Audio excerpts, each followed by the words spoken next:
Ladies and gentlemen, I cordially thank you with the utmost sincerity for the honor you have conferred upon me, the greatest honor that it is possible for this sovereign assembly to confer, by electing me as your first president.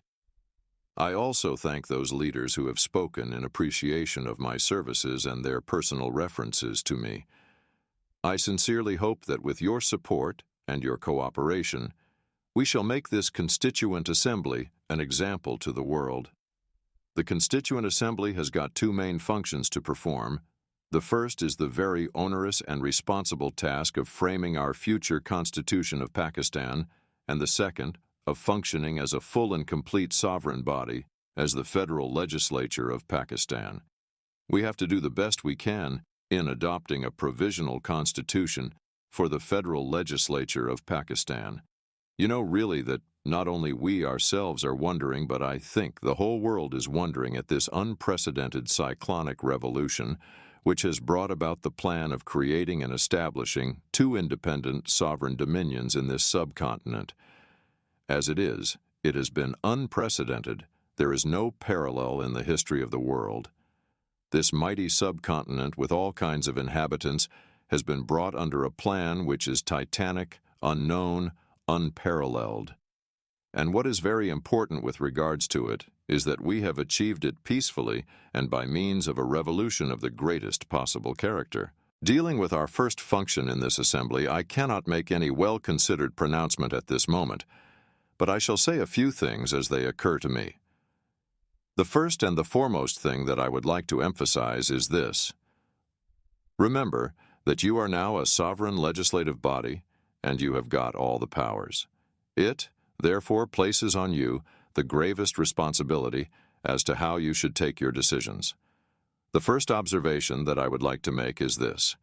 You will no doubt agree with me that the first duty of a government is to maintain law and order, so that the life, property, and religious beliefs of its subjects are fully protected by the state.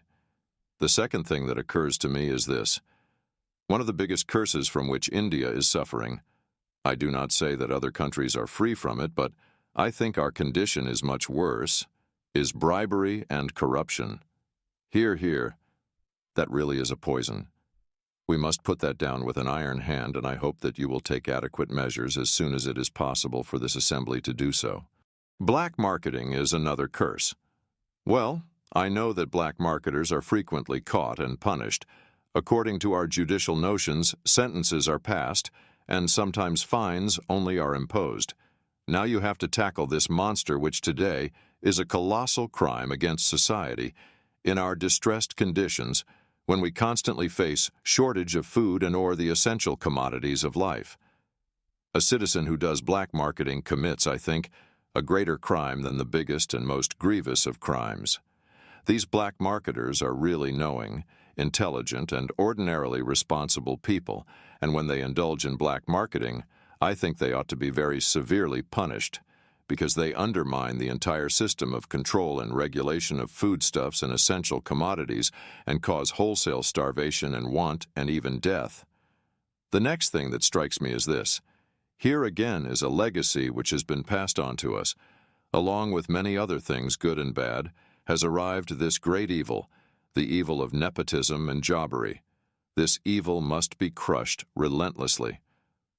I want to make it quite clear that I shall never tolerate any kind of jobbery, nepotism, or any influence directly or indirectly brought to bear upon me.